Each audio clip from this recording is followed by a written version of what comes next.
പ്രധാനമന്ത്രിക്കെതിരെ വിദ്വേഷപരമായ പരാമർശത്തിൽ രാഹുൽ മാങ്കൂട്ടത്തിനെതിരെ കേസെടുക്കണമെന്നാവശ്യപ്പെട്ട് പരാതിയുമായി യുവതി രംഗത്തെത്തി. കടവന്ത്ര പോലീസ് മുൻപാകെയാണ് പരാതി. ബിജെപി സംസ്ഥാന വക്താവ് ടി.പി. സിന്ധുമോളാണ് ഇത്തരത്തിൽ പരാതി നൽകിയിരിക്കുന്നത്. രേഷ്മ ബാബു ഉണ്ട് കൂടുതൽ വിശദാംശങ്ങളുമായി.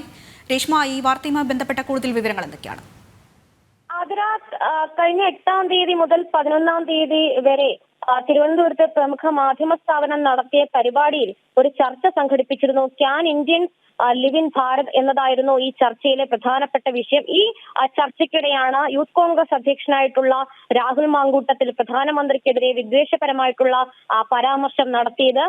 ഗാന്ധിജി മരിക്കുന്ന സമയത്തും ഹേ റാം എന്ന് വിളിച്ചിരുന്നു. മോദി കൊല്ലാൻ ആളെ വിടുമ്പോഴും പറയുന്നത് ജയ് ശ്രീ റാം എന്ന് തന്നെയാണ്. അതായിരുന്നു പരാമർശം.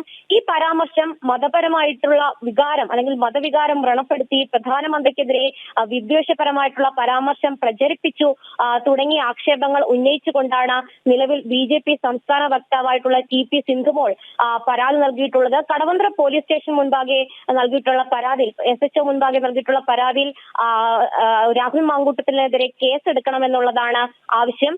എന്തായാലും വലിയ രീതിയിൽ ഈ സമൂഹത്തിൽ വിദ്വേഷപരമായിട്ടുള്ള പ്രചരണം നടത്തുകയാണ് രാഹുൽ മാങ്കൂട്ടത്തിൽ ചെയ്തത്. അതുകൊണ്ട് തന്നെ IPC നിയമപ്രകാരം കേസെടുക്കണമെന്നുള്ള ആവശ്യം തന്നെയാണ് സിന്ധുമോൾ പരാതിയിൽ ഉന്നയിച്ചിരിക്കുന്നത്. ഇത് മാത്രമല്ല, ഈ പോലീസിന് മുൻപാകെ പരാതി നൽകിയതിനപ്പുറത്തേക്ക് കേന്ദ്ര ആഭ്യന്തര മന്ത്രാലയത്തിനൊപ്പം തന്നെ പ്രധാനമന്ത്രിയുടെ ഓഫീസിനും ഇത് സംബന്ധിച്ച് സിന്ധുമോൾ പരാതി നൽകുമെന്ന് വ്യക്തമാക്കിയിട്ടുണ്ട്. എന്തായാലും പ്രധാനമന്ത്രി അധിക്ഷേപിച്ചുകൊണ്ട് നടത്തിയ പരാമർശത്തിലാണ് ഇപ്പോൾ രാഹുൽ മാങ്കൂട്ടത്തിനെതിരെ കടവന്ത്ര പോലീസ് മുൻപാകെ പരാതി എത്തിയിരിക്കുന്നത്.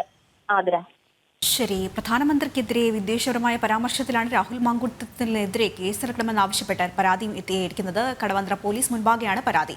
ബിജെപി സംസ്ഥാന വക്താവ് ടി.വി. സിന്ധുമോളാണ് ഇത്തരത്തിൽ പരാതി നൽകിയത്. വിശദമായ വിവരങ്ങൾ നൽകുകയായിരുന്നു രേഷ്മ ബാബു.